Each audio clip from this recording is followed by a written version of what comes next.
ओम शांति।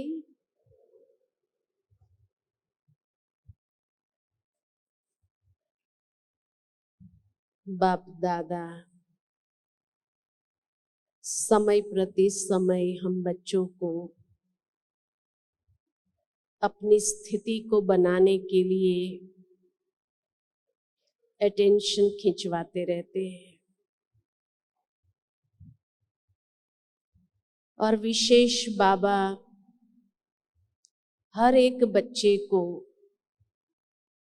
संपूर्ण देखना चाहते हैं। भविष्य का संपूर्ण स्वरूप वो तो देव पद होगा ही, परंतु संगम युग के फाइनल स्टेज कहो या संगम युगी इस ईश्वरीय विश्वविद्यालय के फाइनल डिग्री कहो, तो डिग्री है ही हमारी अव्यक्त फरिश्ता स्वरूप। लेकिन अव्यक्त फरिश्ता स्वरूप का मतलब जब योग में बैठो और ये सोचने लगो या देखना आरंभ करो कि मैं एकदम लाइट हूँ, उड़ने लगी हूँ, कहीं ये एक कल्पना तो नहीं हो जाती है? क्योंकि फरिश्ता बनने के लिए कुछ प्रैक्टिकल जीवन के अंदर, ब्राह्मण जीवन के अंदर कुछ हमारी विशेष धारणाएं होती है। अगर वो धारणाएं जीवन के अंदर नहीं है तो फिर फरिश्ता स्वरूप एक कल्पना हो जाती है, लेकिन उसका प्रैक्टिकल अनुभव कर पाना बहुत मुश्किल हो जाता है। न स्वयं उस स्वरूप का अनुभव कर पाएंगे, न दूसरों को इसका अनुभव करा सकेंगे। तो फरिश्ता स्वरूप की संगम युग में, ब्राह्मण जीवन में कौन सी धारणाएं होती हैं जिससे उस स्टेज को अनुभव करना आसान हो जाता है, या सहज स्वतः उस स्वरूप को हम योग में बैठते ही अनुभव कर सके। तो ये तो हम सभी जानते हैं कि बाबा ने कई बार फरिश्ता स्वरूप के बारे में मुरलियों में बहुत कुछ बताया है। सबसे पहली बात जो बाबा हमेशा यही कहते कि फरिश्ता माना हल्कापन, लाइट, लाइट और माइट का स्वरूप। तो लाइट किन बातों में बनना है? पहले तो बनना पड़ेगा। जब तक लाइट बनेंगे नहीं तब तक वो लाइट में जा नहीं पाएंगे, या उस लाइटनेस से भर करके अपने आप को जैसे उड़ना संभव नहीं है। तो हल्का जो बनना है वो है मन, वाणी, कर्म और संबंध, चारों में हल्कापन चाहिए। मनसा में हमारी हल्कापन की स्थिति कहो, मन एकदम हल्का हो, उसमें कोई भी प्रकार का बोझ न हो या कोई भी प्रकार के बंधन न हो। कई बार हमने भी कई प्रकार के बोझ उठाकर रखे हैं, जिसके लिए बाबा बार बार हमें इशारा देता है कि बच्चे एक तो व्यर्थ का जो बोझ है उसको समाप्त करो। व्यर्थ का बोझ भी नहीं चाहिए, उससे भी हल्के हो जाओ। परसों दादी ने भी इस बात पर हमारा विशेष अटेंशन खिंचवाया कि मनसा सेवा करने के लिए मनसा को एकदम फ्री कर दो, फालतू विचारों से, फालतू बातों से उसको फ्री कर दो। दुनिया में तो अनेक प्रकार की गंदगी लगी हुई है, लेकिन हमें अपने मन को खाली गंदगियों से फ्री कर देना इतना ही नहीं, लेकिन व्यर्थ से भी अपने आप को मुक्त कर देना। दूसरा जो बंधन है, कई मन के बंधन अपने बांधे हुए हैं, प्रैक्टिकल में होते नहीं है वो बंधन, लेकिन मन से उसको बांध लिया है, उसको एडॉप्ट कर लिया है, और वो बंधन हमें नीचे की ओर खींच रहा होता है, ऊपर उड़ने नहीं देता है, हल्का बनने नहीं देता है। जैसे कई प्रकार के आकर्षण का बंधन होता है, स्वभाव में कई प्रकार की कमजोरियों का बंधन होता है, तो ये बंधनों से अपने आप को फ्री कर देना है। ये मन के बंधन है और उसको तोड़ना हमारा ही काम है, क्योंकि और किसी ने बांधे नहीं है, ये हमने खुद ने क्रिएट किए हुए हैं, तो उसको हमें तोड़ना जरूरी हो जाता है। इस रीति से मन को हल्का करना है, तब वो सहज उड़ सकेगा। दूसरा, जैसे कहा, वाणी में हल्कापन। वाणी में हल्कापन कैसे आएगा? तो वाणी के अंदर जितना जो स्लोगन हमेशा बड़ी दादी जी याद दिलाती थी, कम बोलो, धीरे बोलो, मीठा बोलो, सोच के बोलो और सत्य बोलो, ये 5 स्लोगन हमेशा दादी देती थी वाणी के लिए। यानी हमारी वाणी के द्वारा किसी को भी कोई दुख देने वाला बोल न निकले, तब हमारा मन और भी लाइट हो जाएगा। वाणी ऐसी हो जिसमें माधुर्य भरा हो, जो दूसरों को भी उमंग उत्साह भरने वाले बोल बोले, दूसरों को भी जैसे उड़ाने वाले बोल हो, आगे बढ़ाने वाले बोल हो, तब कहेंगे कि हाँ, वाणी में लाइटनेस आ गई है।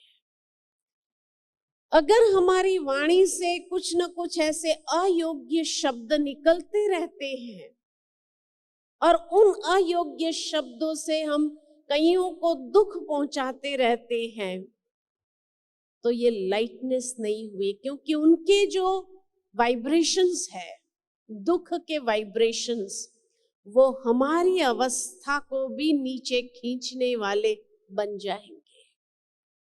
इसलिए सारे दिन में जब अटेंशन रखते हैं कि मेरे मुख से ऐसा कोई भी शब्द न निकले जो किसी आत्मा को दुख पहुंचाने वाला हो, तब कहेंगे वाणी की लाइटनेस। अगर ऐसा न भी बोल सको तो जैसे हमेशा बाबा कहते हैं, अंतर्मुखी बन जाओ। जितना अंतर्मुखी बनेंगे, अपने आप वाणी के ऊपर कंट्रोल आ जाएगा और उससे हल्कापन सहज हो जाएगा। क्योंकि कहीं न कहीं अगर कोई अयोग्य शब्द निकलते रहे वाणी से, बात बात में कहीं अगर झूठ बोलना पड़ा, ये भी दूसरों को तकलीफ पहुंचाने वाली बात हो जाती है। तो जैसे बाबा हमेशा कहते हैं कि बाप समान बनना है, ब्रह्मा बाप समान बनना है, उनके कदमों में कदम रखते हुए चलना है। तो ब्रह्मा बाबा के मुख से कभी भी कोई भी ऐसा अयोग्य शब्द नहीं निकलता था।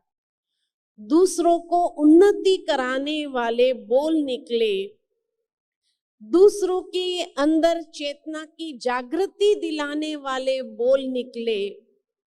उनके अंदर उमंग उत्साह, कोई निराश है, उदास है, उनको उमंग उत्साह भर देने वाले बोल निकले। ऐसे बोल अगर निकलते जाए तो ये भी हमें वाणी से लाइट महसूस कराएगा। और तीसरा, जैसे कहा कर्मणा में लाइट, तो सारे दिन के कर्म जो हम कर रहे हैं वो कर्म हमारे कैसे? बाबा हमेशा कहते हैं कि कर्म के लिए ही बाबा कहते, मुझे ज्ञानी तू आत्मा, योगी तू आत्मा प्रिय है। यानी कर्म छोड़ना नहीं है, लेकिन कर्म में आते हुए कर्म योगी बन जाना। वो कर्म जिसके अंदर ज्ञान समाया हुआ हो, ज्ञान युक्त हमारे कर्म हो, हमारे कर्म द्वारा भी किसी को कोई प्रकार का दुख न मिले, कहीं कोई अशुद्ध भावनाएं न निकले कर्म में किसी के प्रति, लेकिन सदा ही भावनाओं में शुद्ध भावना, शुभ भावना, शुभ कामना समाई हुई हो। योगी तो आत्मा माना ही योग के द्वारा जो शक्तियां प्राप्त होती है वो शक्ति स्वरूप बन जाना, इसलिए कहा लाइट और माइट स्वरूप। तो कर्म में लाइट और माइट स्वरूप माना, एक तो ज्ञान युक्त कर्म होने से लाइट हो जाएंगे और योग को लेकर के चलेंगे कर्म में तो शक्तियां उसमें भर जाएंगी, तो शक्ति स्वरूप बन जाना और कर्म में आना। तो ये है कर्म के द्वारा लाइटनेस का अनुभव करना। तो सारा दिन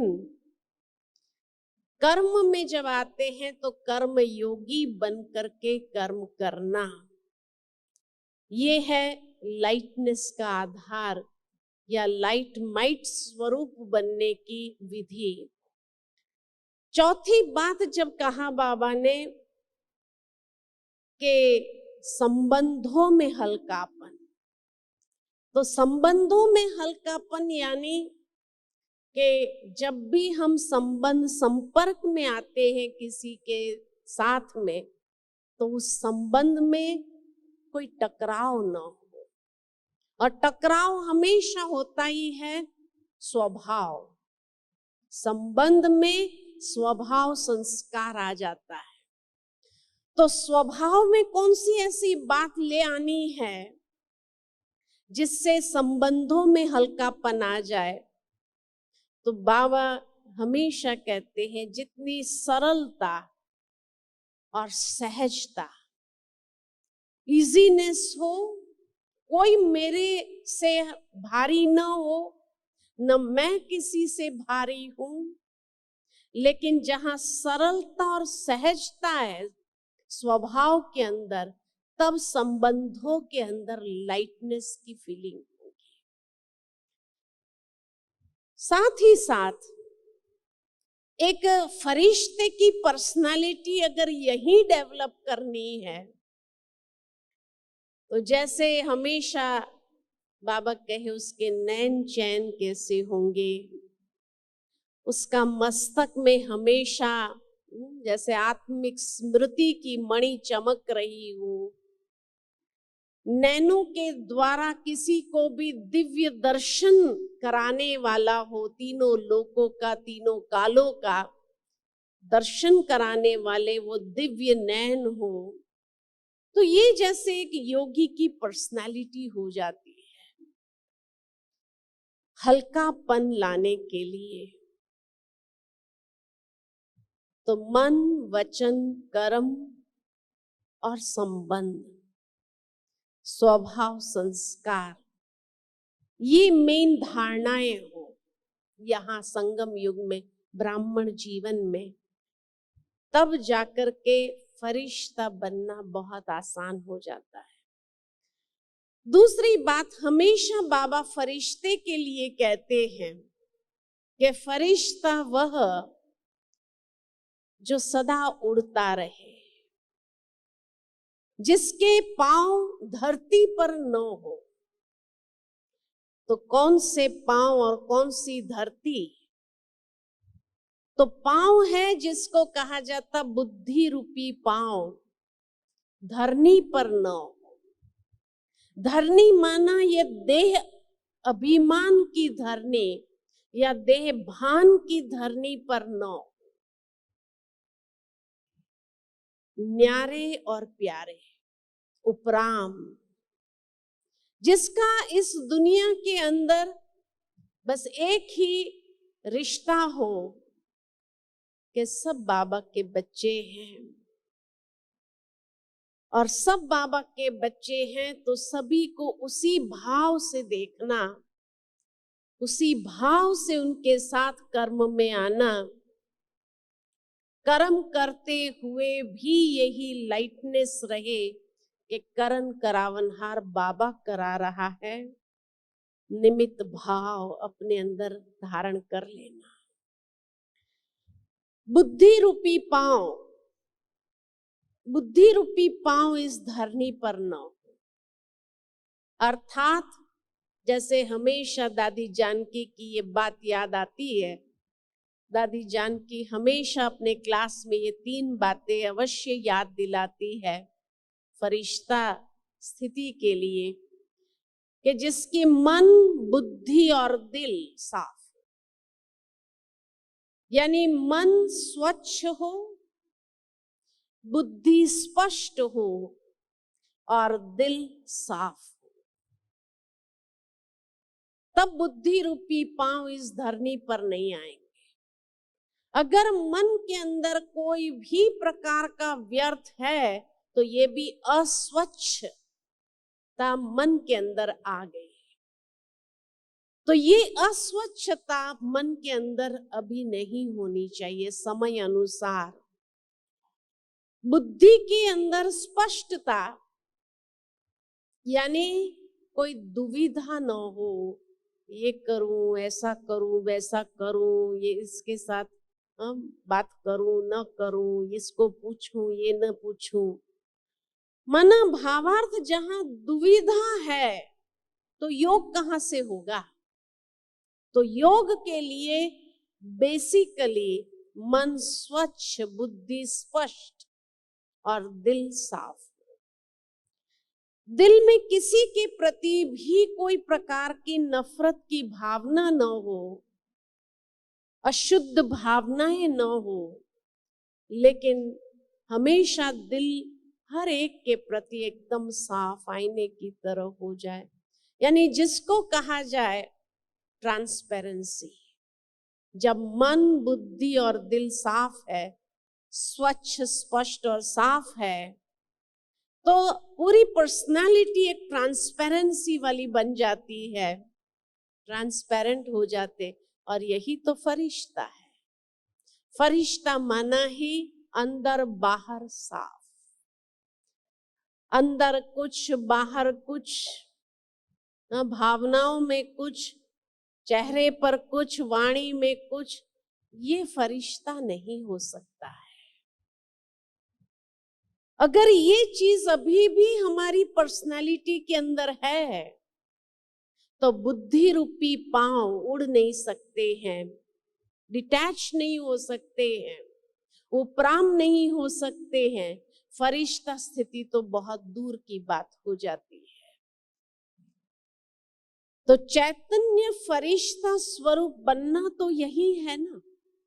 जैसे ब्रह्मा बाबा के लिए हमेशा दादियां वर्णन करती रही और बताती रहती है कि बाबा ने किस तरह अपना पुरुषार्थ किया, और पुरुषार्थ करते हुए बाबा ने कैसी स्थिति को प्राप्त कर लिया कि बाबा अगर किसी से बातचीत भी करते थे, एसेंस को कैच कर लेते थे, व्यर्थ को न सुनते थे न अंदर जाने देते थे। बाबा जब गुजरते थे, पास होते थे, तो भी ऐसा लगता था जैसे कि एक बादल गुजर गया। ये थी प्रैक्टिकल फरिश्ता स्थिति। तो इसलिए फरिश्ता स्थिति माना खाली योग में उसका अनुभव करना है, ऐसे नहीं, लेकिन फरिश्ता स्थिति माना ही प्रैक्टिकल में उसका अभ्यास भी करना, उसको महसूस भी करना और उसको अनुभव भी करना। अगर यहाँ अनुभव नहीं किया तो योग में बैठ करके जब भी हम फरिश्ते के बारे में सोचते हैं, ये सिर्फ एक कल्पना हो जाती है। और तब कई बार कई लोग कहते हैं बहुत मुश्किल है, इसका अनुभव नहीं कर पाते हैं। तो मन, बुद्धि और दिल साफ हो तब बुद्धि रूपी पांव ऊपर उड़ना शुरू करेंगे। तीसरी बात कि फरिश्ता माना जिसको बाबा कहे अलौकिक, जिसमें लौकिकपना न हो, इस दुनिया का भान लौकिकपना न हो, तब कहेंगे कि अव्यक्त फरिश्ता स्वरूप। अव्यक्त और अलौकिक, अव्यक्त माना व्यक्त भाव, व्यक्त रीति से व्यवहार में आना, व्यक्त भावनाओं के साथ में एक दूसरे के साथ संबंध संपर्क में आना। जब तक ये व्यक्त रहेगा तब तक अव्यक्त नहीं हो सकते हैं, और जब तक लौकिकपना है तब तक अलौकिक नहीं बन सकते। अलौकिक माना ही डिटैच्ड, न्यारा और प्यारा। और बाबा अभी हमारी स्थिति इसी रूप में चाहते हैं कि जैसे हर बच्चा अव्यक्त फरिश्ता स्वरूप अलौकिक स्वरूप में हो। उनकी भाषा कैसी होनी चाहिए, कम शब्द का प्रयोग और ज्यादा लौकिक पने के बातों में इंटरेस्ट न लेना, तब कहेंगे अलौकिकपना। फिर हमेशा बाबा जब ऊंची स्टेज बताते हैं, जो फाइनल स्टेज फरिश्ते स्वरूप की बताते हैं, उसमें बाबा हमेशा यही बात कहते हैं कि फरिश्ता माना सूक्ष्म वतन निवासी। इस वतन में न, सूक्ष्म वतन में, यानी आए और गए। जैसे सुबह अमृत वेले उठते हैं, आंखें खोलते हैं, तो जैसे इस कर्म क्षेत्र पर अपना पार्ट बजाने के लिए आया फरिश्ता, पार्ट बजाया और फिर स्मृति के द्वारा उड़ गया, ऊपर उठ जाना। इसी तरह दिन भर में जैसे योग में बैठे मन उड़ गए, फिर वापस योग से जैसे ही नीचे आए, कर्म करने अर्थ आए, कर्म योगी बन करके कर्म किया, फिर स्मृति से डिटैच हो जाना। तो जैसे ब्रह्मा बाबा में शिव बाबा का आना और जाना होता था, इसी तरह फरिश्ता माना इस देह में आया, स्मृति से आया और गया। बहुत सहज जितना ये अभ्यास हो जाएगा। पिछले 2 सीजन से बाबा हम बच्चों को ड्रिल कराते रहे, साकारी सो आकारी, आकारी सो निराकारी, फिर साकारी सो आकारी, निराकारी। इन तीनों स्टेज में आना जाना अभ्यास हमारा बना रहे। और ये अटेंशन देने से बनता है। जितना हम अपने ऊपर अटेंशन देते जाएंगे तब बनते जाएंगे। फिर जैसे बाबा कहते हैं कि लाइट के कार्ब में अपने आप को देखो, कर्म करते हुए भी ऐसा महसूस करो कि जैसे चारों ओर मेरे दिव्यता का, पवित्रता की लाइट फैली हुई है, क्योंकि आत्मा अपने ओरिजिनल स्वरूप में प्योर है, अनादि स्वरूप में एकदम प्योर स्वरूप है, आदि स्वरूप में भी प्योर स्वरूप है। 5 स्वरूप का जो बाबा अभ्यास करने के लिए कहते, वो इसीलिए कि जब आप अपने आप को उस आदि अनादि स्वरूप में देखेंगे तो जैसे चारों ओर पवित्रता की लाइट है, और वैसे ही जब अपने आप को देखते हैं तो लाइट के कर्म में देखो, कर्म करते समय भी तो हर प्रकार के अस्वच्छ वाइब्रेशन से भी हम अपने आप को सुरक्षित रख सकेंगे।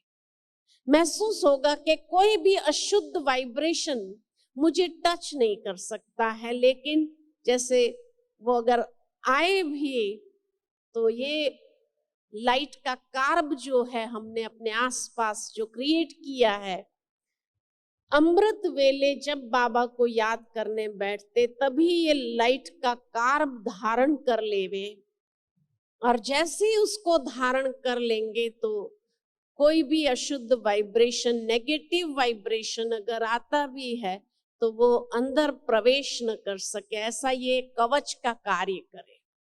ऐसे लाइट के कवच में अपने आप को देखे, लाइट के कार्ब में अपने आप को देखे, तो ये अटेंशन रहने से कोई भी बात, परिस्थिति हमारी स्थिति को हलचल में नहीं ला सकती है। हमारी स्थिति अचल अडोल हो जाएंगी। कभी प्रयोग करके देखो इसको कि सुबह उठते ही जैसे ये लाइट का ड्रेस मैंने पहन लिया, चारों ओर एकदम लाइट का कार्ब है, जैसे देवताओं के चारों ओर लाइट का क्राउन दिखाते हैं, शरीर के आसपास भी, खाली सिर के आसपास नहीं लेकिन पूरे शरीर के आसपास एक ओरा है।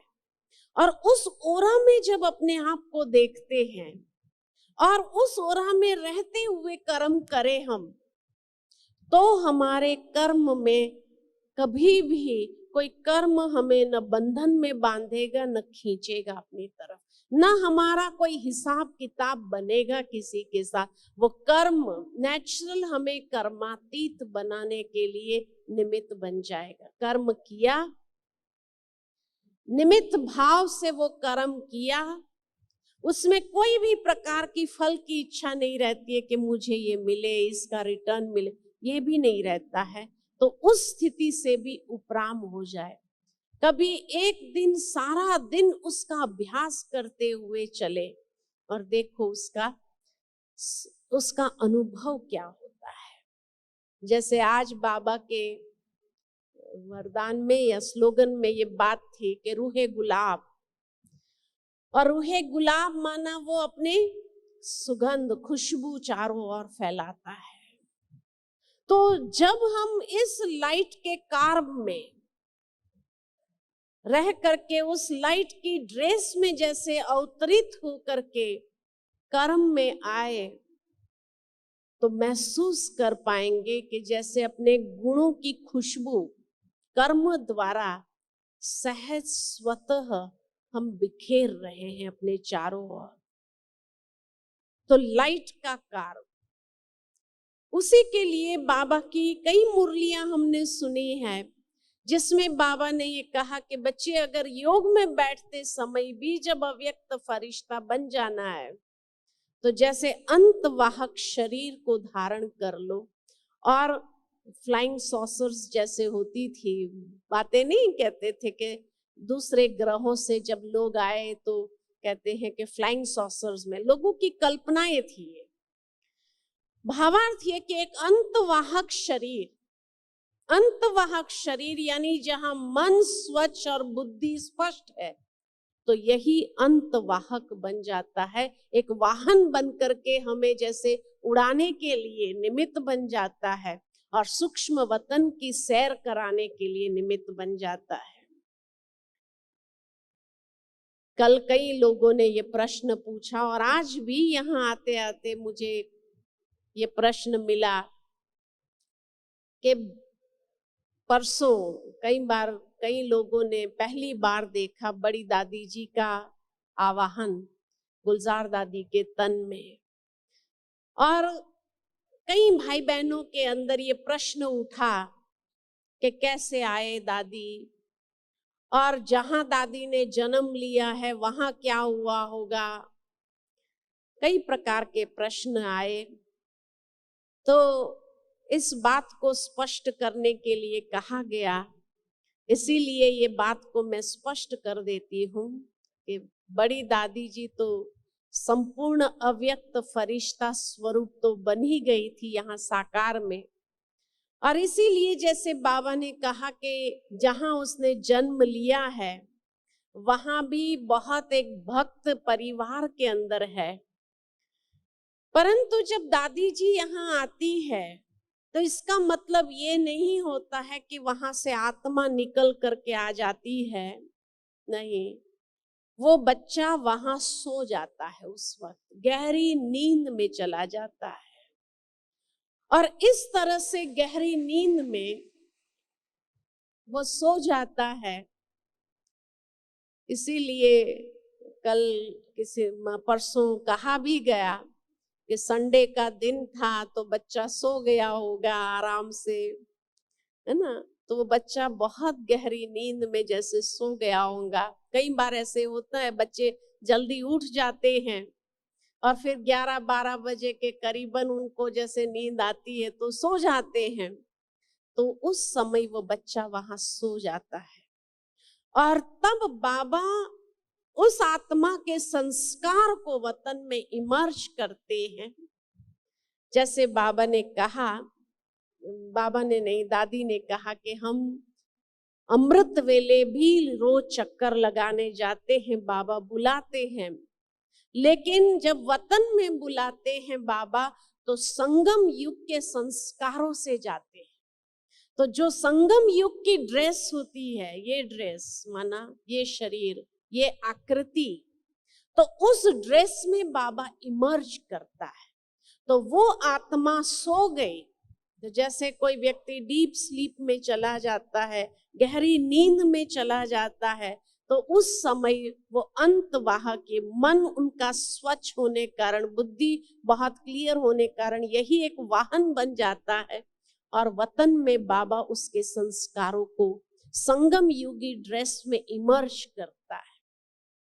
और जो यहाँ आता है गुलजार दादी के तन में भी वो संस्कार उसी ड्रेस में आते, इसीलिए वो हाव भाव जो है दादी का, जैसे बड़ी दादी जी सबको ऐसे गले लगाती थी, जो एक्शन थे, जो भाव थे, वो क्योंकि वो संस्कार उस संगम युगी ड्रेस वाले वो उस शरीर में आ जाते हैं, इमर्ज हो जाते, तब वो एक्शंस करते हैं, वो हाव भाव उनके आ जाते हैं। दादी का जिस तरह से समझाने का ढंग था, दादी का जिस तरह का चेहरे का भाव था, वो सारे हमने परसों गुलजार दादी के चेहरे में भी देखा, भाव भी देखा, और किस तरह से सबको जैसे प्रैक्टिकल स्वरूप में होते थे और समझाते थे।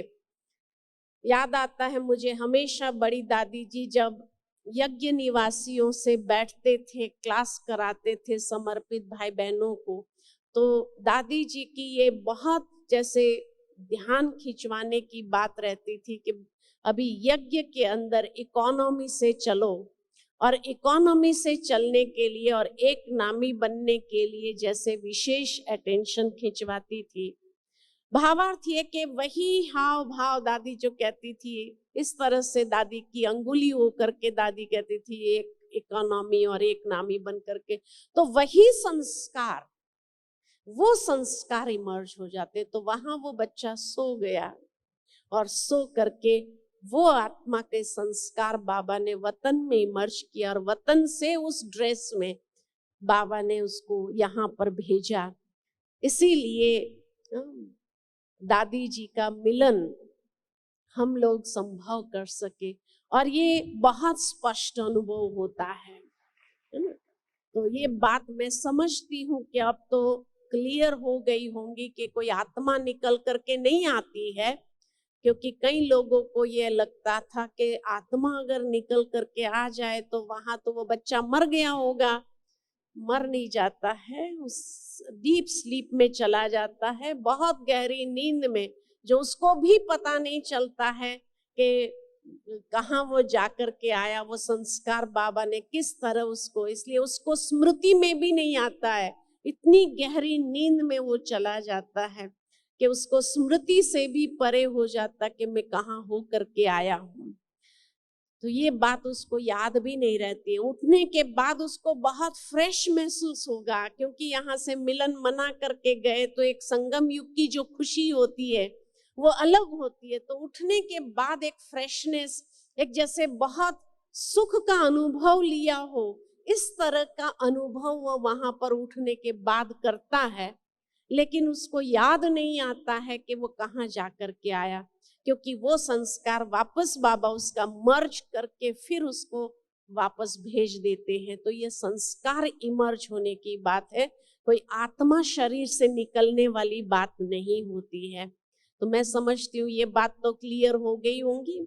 तो इस तरह से बाबा भी हम बच्चों को कहते हैं कि जितना हमारे अंदर भी वो प्योरिटी का प्रकाश, वो जैसे जैसे इमर्ज होता जाएगा वैसे वैसे हमारा अंतवाहक शरीर तैयार होता है।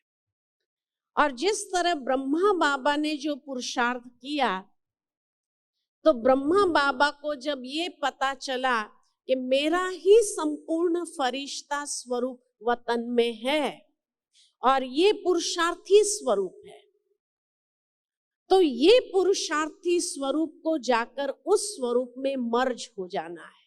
ये स्वरूप वो स्वरूप दोनों एक हो जाए। और इसी आधार पर ब्रह्मा बाबा ने भी पुरुषार्थ किया। संगम युग में ही बाबा जो कहते हैं सूक्ष्म वतन की रचना होती है। सूक्ष्म वतन की रचना सारे कल्प में नहीं होती है, सिर्फ संगम युग में होती है। जब संगम युग में ही सूक्ष्म वतन की रचना होती है, तो जैसे कई बार गुलजार दादी वतन का संदेश या संदेशी जाकर के आकर के सुनाती है कि वहां बाबा के सामने बड़ी सभा देखी। तो कौन सी सभा थी वो? तो जिस तरह ब्रह्मा बाबा का संपूर्ण स्वरूप, फरिश्ता स्वरूप वतन में था और पुरुषार्थी स्वरूप ने ऐसा पुरुषार्थ करके उसमें मर्ज हो गया, उस स्वरूप में चला जा करके समा गया, ठीक इसी तरह हम सभी का भी संपूर्ण अव्यक्त फरिश्ता स्वरूप ऊपर है। तो जब सभा देखती है ये संदेशिया, तो हमारी वो संपूर्ण स्वरूप की सभा को देखती है। इसलिए वो पहचान नहीं पाते हैं कि कौन कौन वहां थे या किस स्वरूप में थे, लेकिन वो संपूर्ण स्वरूप में ही देखते हैं। इसलिए अगर संदेशियों को अगर आप पूछेंगे भाई मेरा स्वरूप आपने वहां देखा, तो वो ये स्वरूप को नहीं देखती है, वो हमारे संपूर्ण अव्यक्त फरिश्ता स्वरूप को देखती है, लाइट का स्वरूप देखती है। तो इसी तरह हमें भी अब पुरुषार्थ यही करना है कि ये पुरुषार्थी स्वरूप जाकर के उस स्वरूप में, उस अव्यक्त फरिश्ता स्वरूप में मर्ज हो जाए। तब कहेंगे कि संगम युग की पढ़ाई का जो फाइनल डिग्री है ये हमने प्राप्त कर लिया। तो ये स्वरूप जाकर के उस स्वरूप में मर्ज होना चाहिए। इसीलिए जब योग में बैठते हैं और योग में जब फरिश्ता स्वरूप का अनुभव करने की बात आती है, तो हमें भी अपना वो संपूर्ण स्वरूप विजुलाइज करना है। और जैसे यहाँ जब योग में बैठते और कहा कि वतन में गए, तो जैसे यहाँ कोई शरीर छोड़ नहीं देते हैं, आत्मा तो यही होती है, लेकिन मन बुद्धि संस्कार में जैसे संस्कार वहां जाते हैं और वो संपूर्णता के जो संस्कार है वो उस चोले को धारण कर लेते हैं। और उस चोले को जब हम पहन लेते तो हम भी अपने अव्यक्त संपूर्ण फरिश्ते स्वरूप में होते हैं। जैसे चारों ओर एकदम लाइट की ही एक ड्रेस है और लाइट का ही एक प्रभा मंडल है। और पैर धरती पर तो होते नहीं, लेकिन जैसे उड़ते हुए महसूस करते हैं अपने आप को। कई बार संदेशियों को जब पूछते हैं कि वतन कैसा होता है, तो हमेशा यही जानने को मिलता है कि जहाँ चारों ओर चांदनी सा प्रकाश होता है, बादल भी बादल ही होते हैं, और जैसे चारों ओर चांदनी सा प्रकाश फैला होता है और इतनी लाइट होती है, ये दुनिया की लाइट नहीं होती है, लेकिन वहां का प्रकाश ही एक अलग लाइट का, चांदनी का प्रकाश होता है। और वो अव्यक्त संपूर्ण फरिश्ते स्वरूप को जैसे उस ड्रेस को पहन लिया, और फिर जाकर के हम बाबा से मिलन मनाते हैं, क्योंकि बाबा भी संपूर्ण अव्यक्त फरिश्ता स्वरूप है। तो जब हम अपने जो ओरिजिनल संस्कार है उसको इमर्ज करके ये देह से उपराम कर देते हैं, डिटैच कर देते हैं, तब जाकर के उस स्वरूप में अपने आप को जैसे समा लेते हैं और उस स्वरूप में अपने आप को देखते हैं, एकदम हल्का जैसे उड़ रहे हैं। और फिर ब्रह्मा बाबा जो संपूर्ण अव्यक्त फरिश्ता स्वरूप में है, तो वहां जैसे मिलन मनाते हैं, नैनों से दृष्टि लेते हैं बाबा से, और बाबा से दृष्टि लेकर के जैसे अपने आप को भरपूर करते हैं। कभी जैसे संदेशियां सुनाते हैं कि बाबा जैसे हर एक को जैसे समा लेते हैं अपनी बाहों में, इस तरह से महसूस करें कि बाबा ने हमें भी अपने आप को अपनी बाहों में समा लिया। या बाबा का कभी वरदानी हाथ अपने मस्तक पर महसूस करो, तो वो स्वरूप में अपने आप में महसूस करो कि बाबा का जैसे हाथ, वरदानी हाथ मेरे मस्तक के ऊपर है, मेरे सिर के ऊपर है। बाबा के नैनों से जैसे लाइट की सकाश मुझे मिल रही है, बाबा के ब्रुकुटी से जैसे इतनी पावरफुल लाइट की सकाश मैं प्राप्त कर रही हूँ, और अपने आप को भी संपन्न करती जा रही हूँ, भरपूर करती जा रही हूँ।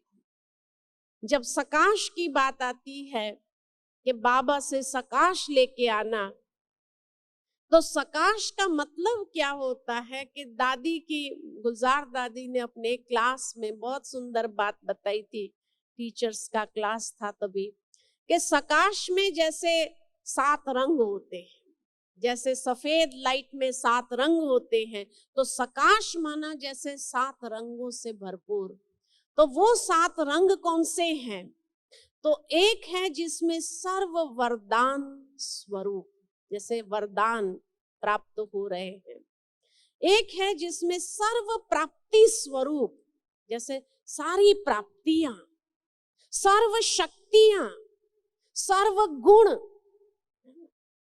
जैसे बाप दादा की दुआएं हमारे साथ है, इसी तरह तो सर्व वरदान, सर्व प्राप्ति, सर्व गुण, सर्व शक्ति और सर्व दुआएं बाप दादा की मिलती है, और एकदम जैसे उसमें संपन्नता का अनुभव करें हम, जैसे ज्ञान गुण सर्व खजानों से संपन्न। तो सारे खजाने जैसे प्राप्त है, उसमें सर्व खजाने भी आ जाते हैं। और जैसे 7वीं बात मुझे भूल गई, तो सर्व खजाने, सर्व प्राप्ति, सर्व शक्ति, सर्व गुण, सर्व दुआएं और सर्व प्राप्ति संपन्न स्वरूप। तो ये जैसे पूरा 7 रंग जिसको कहा जाए कि ये 7 रंग है जिससे भरपूरता का अनुभव करे। इसलिए कहा सकाश जब मिलती है तो जैसे भरपूरता का अनुभव होता है जिसमें। तो ये गुलजार दादी ने एक बार स्पष्ट किया था कि सकाश का मतलब क्या है। तो जैसे बाबा की सब सकाश हम प्राप्त कर रहे हैं, ऐसी पावरफुल लाइट और माइट है कि जिससे आत्मा अंदर से भरपूरता का अनुभव करे, संपन्नता का अनुभव करे, इसको कहा जाता सकाश। और जब इस सकाश को प्राप्त कर लेते हैं, तब जाकर के हम मनसा सेवा करने के लिए तैयार हो गए। तब जाकर के हम अनेकों को ये खजाना बांट सकते हैं, ये सारी शक्तियों को बांट सकते हैं, गुणों का दान कर सकते हैं, वरदान दे सकते हैं। तब हमारा ये स्वरूप तैयार हो जाता है दूसरों को देने के लिए। इतनी अपने में भरपूरता होनी चाहिए। लेकिन फिर भी जब देना आरंभ करे तो जैसे मैं अकेली दे रही हूं ये भाव ना आए, क्योंकि जहां ये भाव आया मैं दे रही हूं तो भी दे अभिमान में आ गए, नीचे आ जाते हैं। इसीलिए बाबा के साथ साथ जैसे चक्कर लगाने जा रहे हैं, बाबा के साथी बन करके जा रहे हैं। और बाबा जैसे कई बार कहते, बच्चे भक्तों की आवाज सुनाई नहीं देती है, तो जैसे भक्तों को भी दिलाना है तो बाबा, या बाबा खुद दे रहा है या बाबा द्वारा दिला रहे हैं। या जैसे किसी को मिलाना होता है, कोई दादियों से मिलाना होता है तो परिचय करते, दादी जी ये यहाँ से आए हैं, ये कार्य करते हैं। फिर दादी जी जब मिलती है तो हम साक्षी हो जाते हैं ना, मिल रहे हैं। तो इसी तरह जब भक्तों को दिलाने वाली बात है तो मैं कितना दे सकूंगी, जितना मेरे पास होगा उतना ही दे सकेंगे, तो इतना ज्यादा तो नहीं दे सकेंगे। तो इसीलिए जैसे बाबा से दिलाएंगे तो भरपूर वो आत्मा को भी भरपूरता की फीलिंग आएंगी, टचिंग होंगी, और मन उनका भी शांत हो जाएगा। जो बेचैनी होंगी वो खत्म हो जाएंगी, टेंशन होगा वो भी जैसे खत्म हो जाएगा। तो बाबा से दिलाना है, मैं दूं ये नहीं, बाबा से दिलाना है। ये भाव जितना अंदर में होगा बाबा दे रहा है। और हम जैसे छोटा बच्चा बाप के साथ में होता है, अंगुली पकड़ के चलता जाता है। अगर कोई काम बाप करता है तो उसके साथ वो बच्चे अपना छोटे छोटे हाथों के द्वारा छोटे छोटे जितना हो सकता है उतना कर लेता है।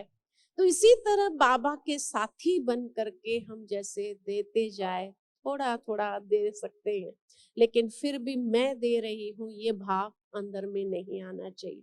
बाबा द्वारा ही दिलाना है, यही भाव आए, तब कहेंगे कि हाँ मनसा सेवा भी हम कर रहे। चाहे गुणों का दान करो, शक्तियों का दान करो, खजानों का दान करो, जिसको जिसकी आवश्यकता हो, लेकिन दिलाना है बाबा के द्वारा। बाबा के द्वारा दिलाएंगे तो फुल मिलेगा।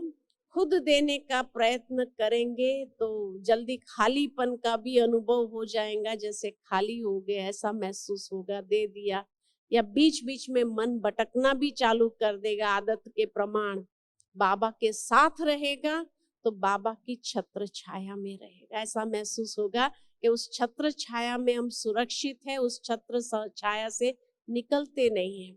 तो अव्यक्त फरिश्ता स्वरूप माना ही छत्र छाया में रहने वाले, सदा सुरक्षित एक कवच के अंदर, लाइट के कार्ब के अंदर स्वयं को देखना, महसूस करना, अनुभव करना, और उसी के आधार से कर्म भी करना, संबंध संपर्क में भी आना।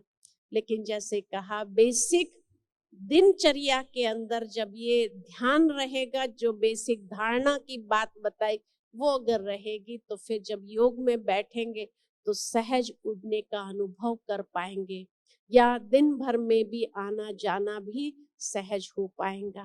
तो इसीलिए अभी हम सभी बैठेंगे, कमेंट्री हम देते जाएंगे, लेकिन खाली वो शब्द को रिपीट नहीं करना, उस भाव में अपने आप को ले चलना, महसूस करना जैसे कि उस भाव में हम चल रहे हैं। शारीरिक एकाग्रता को धारण कर ले।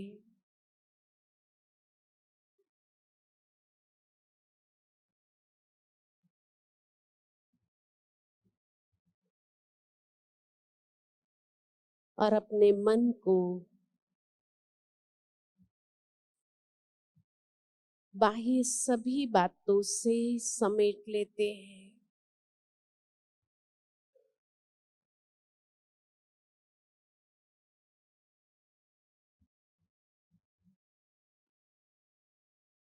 स्वयं को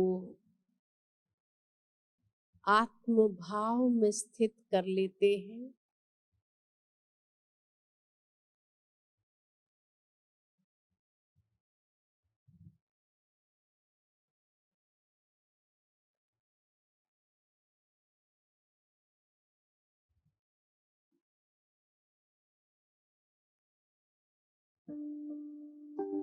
मैं आत्मा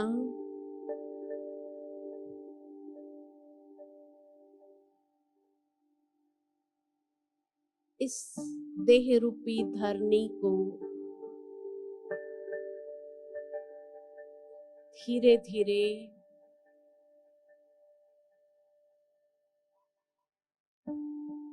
छोड़ती जा रही हूँ।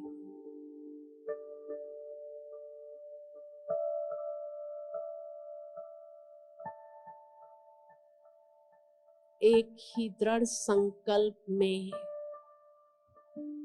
स्वयं को स्थित करती हूँ।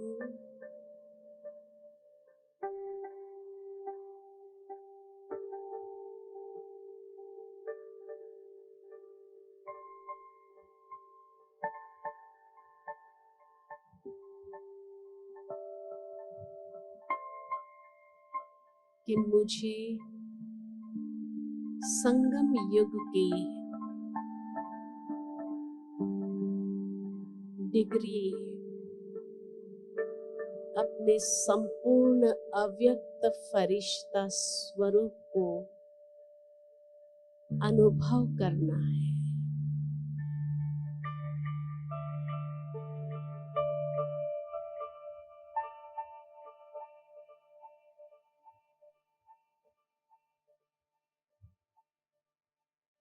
मन में स्वच्छ भाव, बुद्धि स्पष्ट है,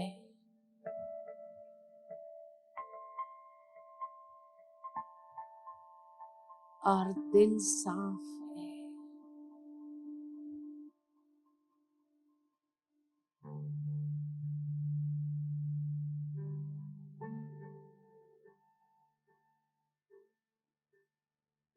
सर्व बंधन और बोझ से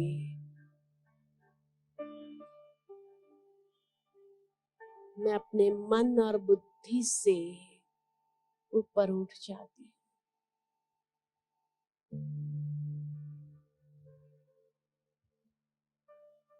और धीरे धीरे अपने सूक्ष्म वतन की ओर उड़ते हुए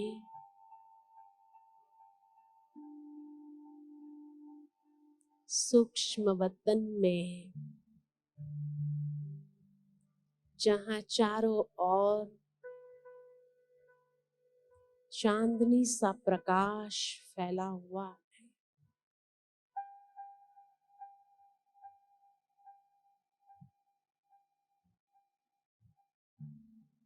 उस वतन में पहुंचते मैं अपने संपूर्ण अव्यक्त फरिश्ता स्वरूप की चमकीली ड्रेस को धारण करती हूँ।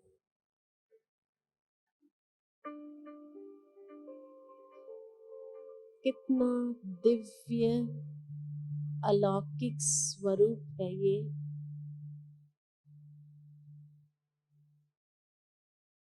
मेरे चारों ओर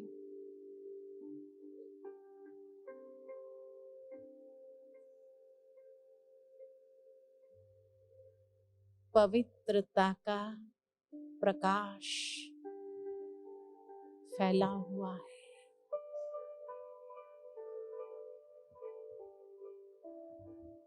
एक दिव्य प्रभा मंडल की तरह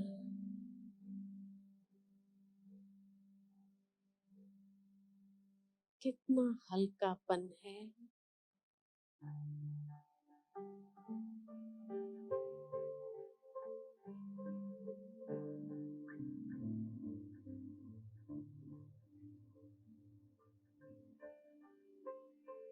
धीरे धीरे इसी स्वरूप से मैं बाप दादा के सन्मुख जाती हूँ। मेरे बाबा भी संपूर्ण अव्यक्त फरिश्ते स्वरूप में है।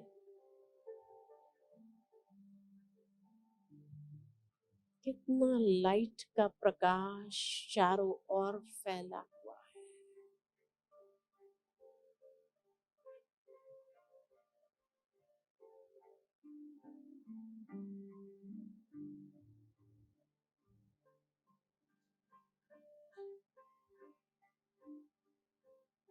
बाबा के सन्मुख जाते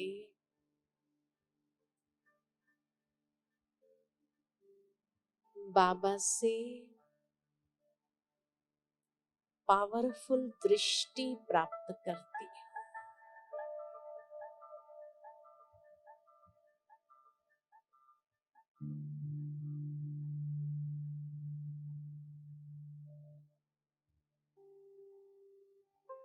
बाबा की दृष्टि में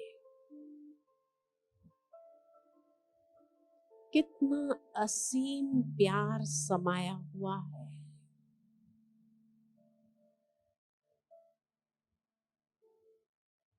मैं आत्मा फरिश्ते स्वरूप में स्वयं को धन्य धन्य समझती हूँ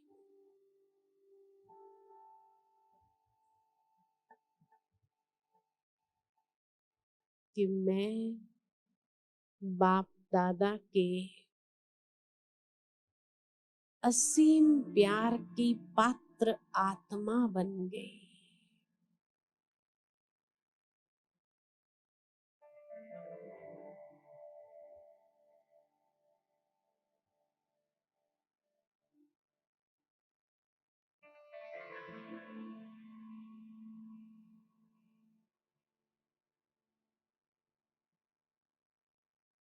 बाबा और मैं फरिश्ता।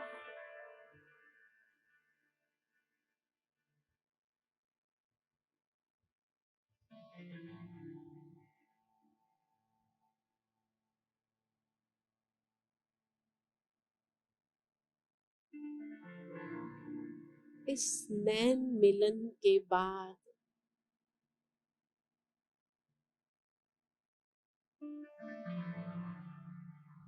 बाबा ने मुझे अपनी बाहों में समा लिया।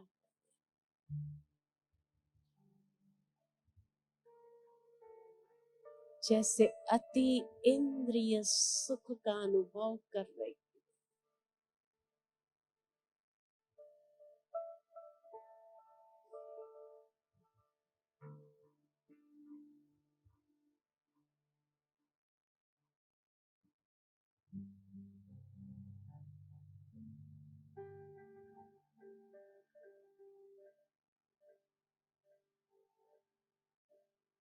कितना सुकून मिल रहा है।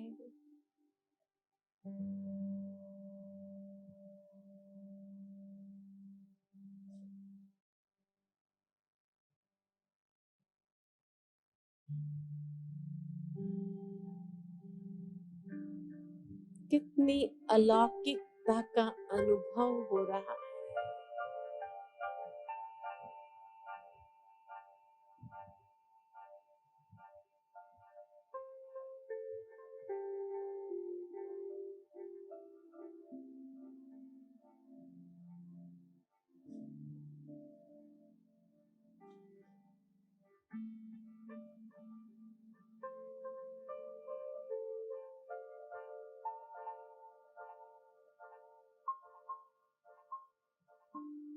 बाबा के वरदानी हस्त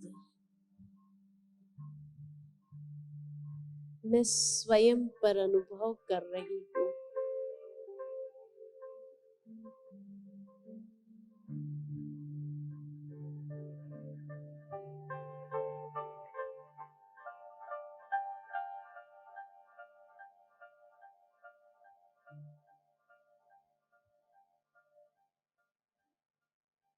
धीरे धीरे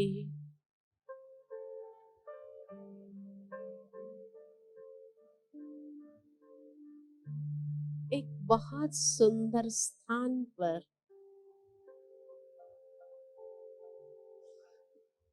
जहाँ कमल आसन रखे थे,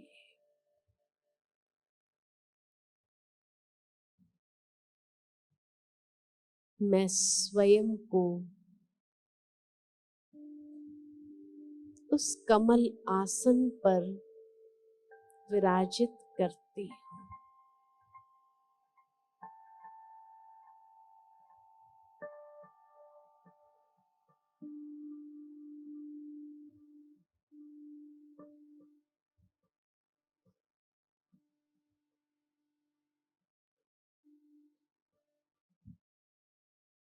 जिस कमल में से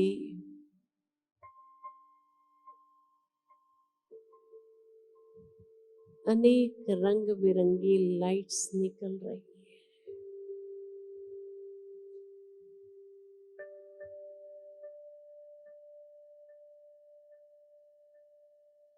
और मैं एकदम हल्की हो जाती हूँ।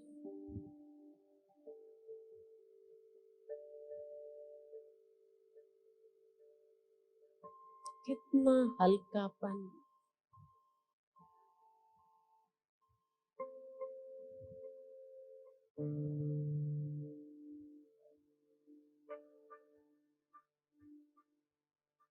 लाइट के कार्व में स्वयं को देखती हूँ।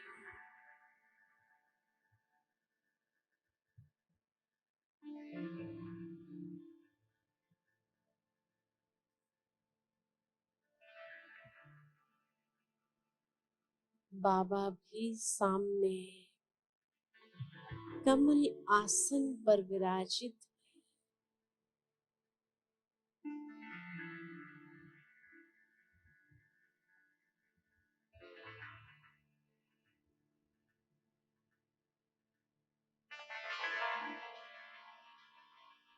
बाबा का कितना दिव्य स्वरूप,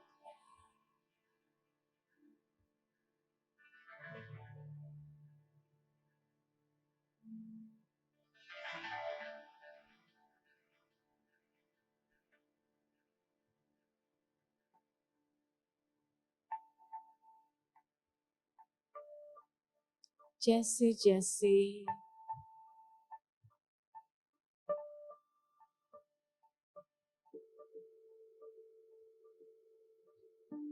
मैं बाबा की ओर देखती हूँ, बाबा के मस्तक से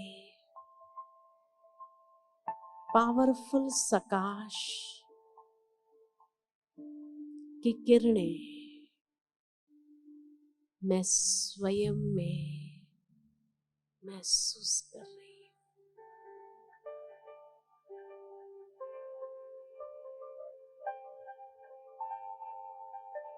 सर्व शक्तियों की लाइट है।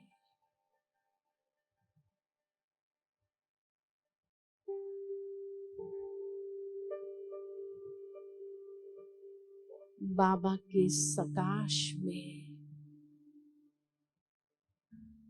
मैं फरिश्ता सर्व शक्तियों से संपन्न होती जा रही है।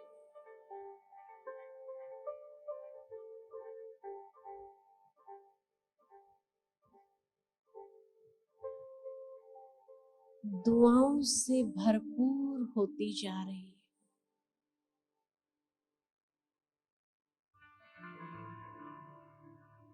सर्व गुणों से सशक्त होती जा रही है।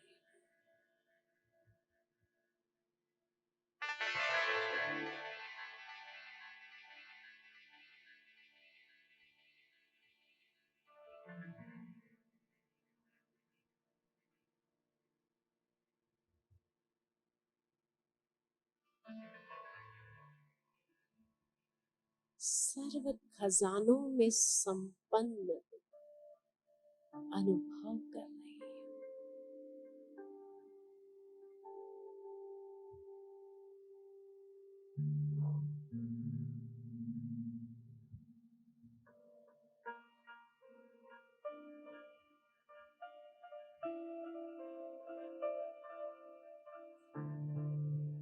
सर्व प्राप्तियों से भरपूर,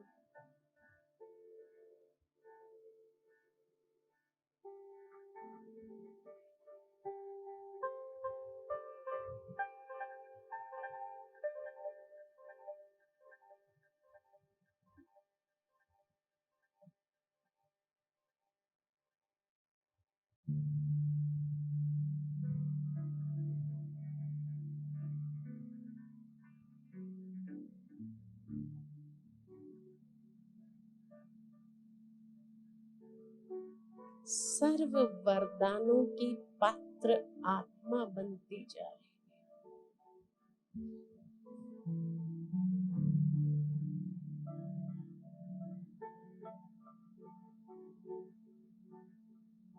बाबा की सकाश से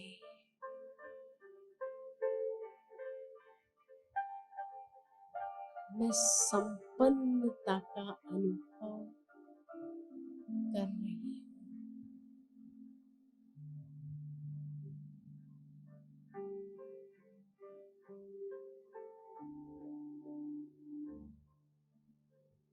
भरपूरता की अनुभूति है।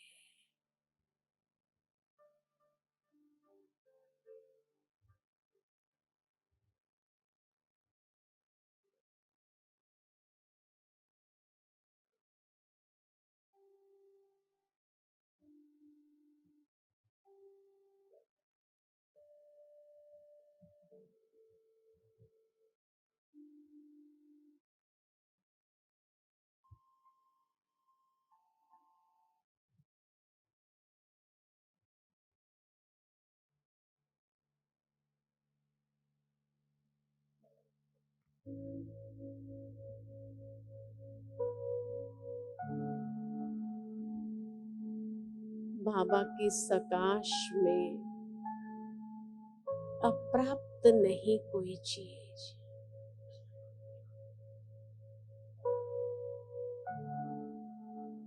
मैं आत्मा स्वयं में समर्थ महसूस कर रही हूँ।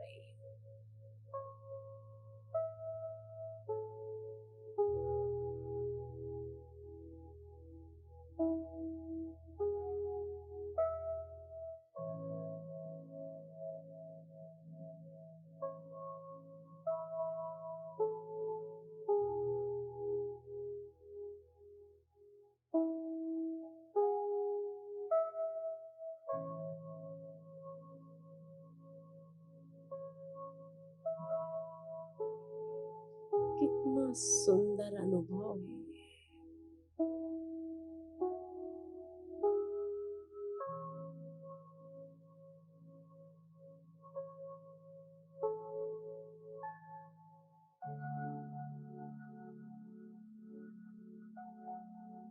इसी सानिध्य में सदा बाबा के साथ ही रहो।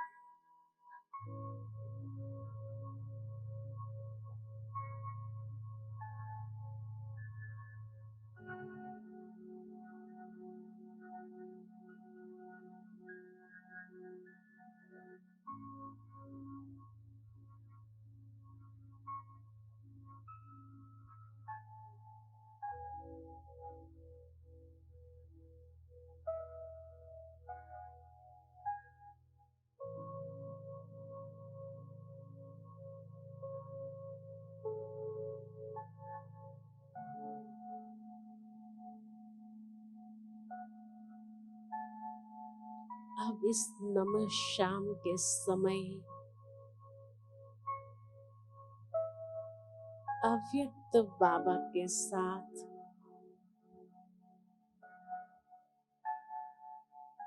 इस फरिश्ते स्वरूप में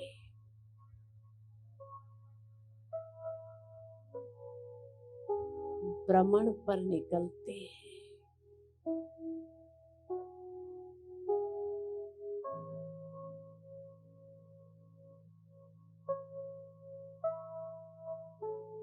मंदिरों में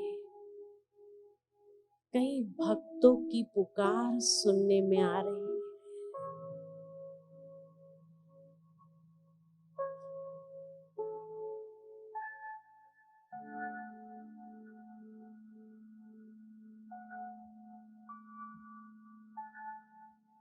बाबा के संग उन भक्तों की मनोकामनाओं को पूर्ण करना है।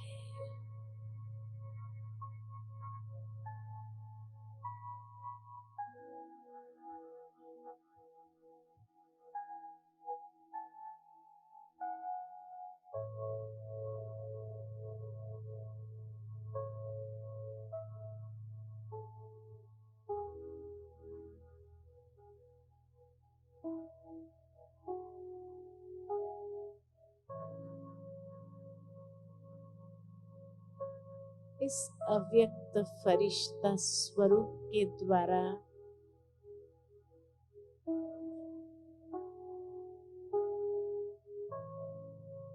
उन भक्तों को भी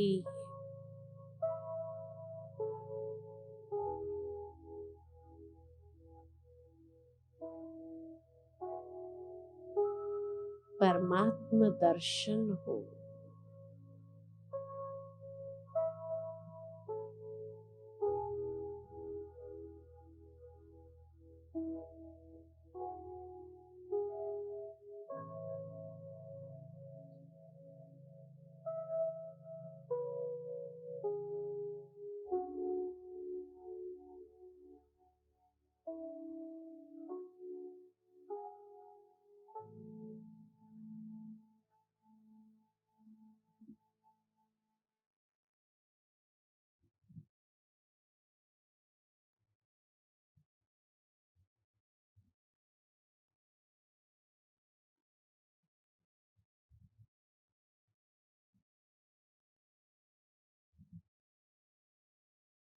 बाबा की शक्तियों को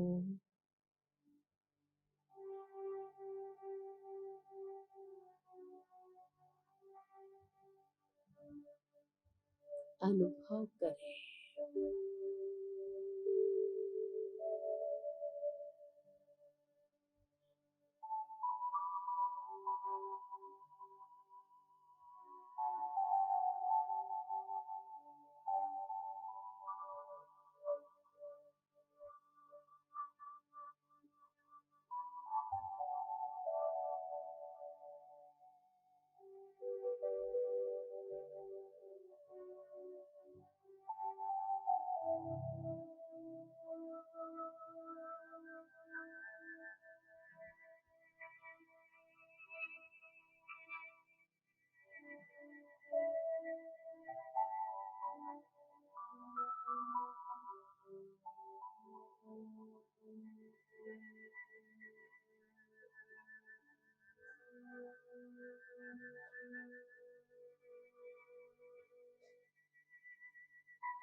शुभ भावना, शुभ कामना को बाबा के साथ प्रवाहित कर रही है।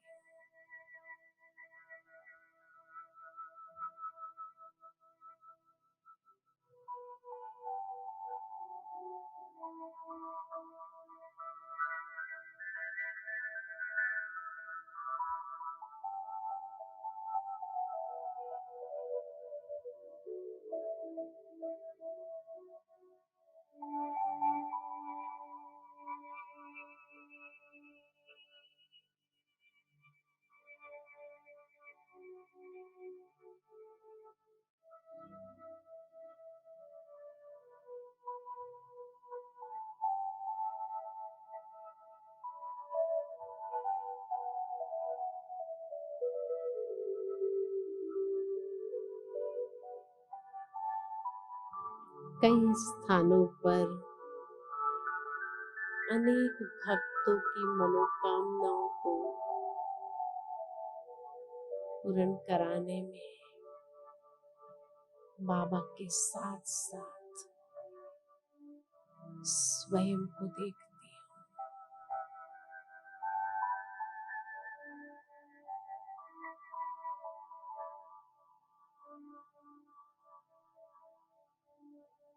कितना सुकून मिलता है।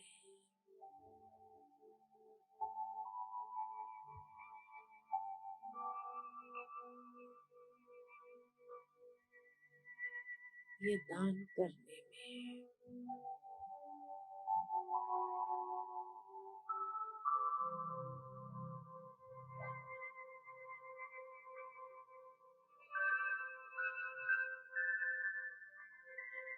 अपने मन के स्वच्छ और शक्तिशाली संकल्पों के द्वारा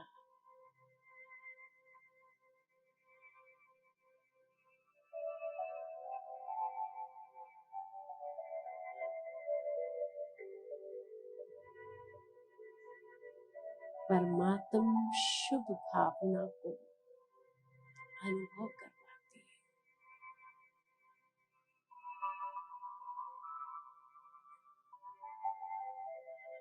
और धीरे धीरे पुनः अपने अव्यक्त वतन की ओर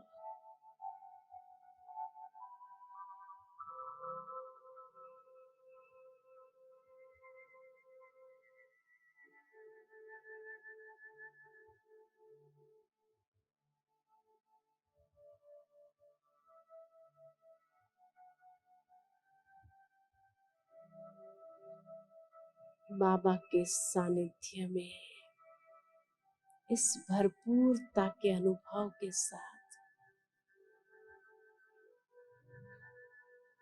स्वयं को धन्य धन्य महसूस करती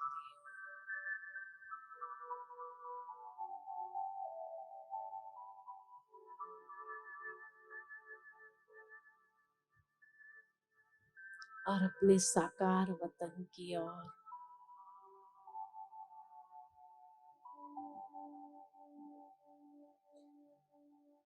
आ जाती है।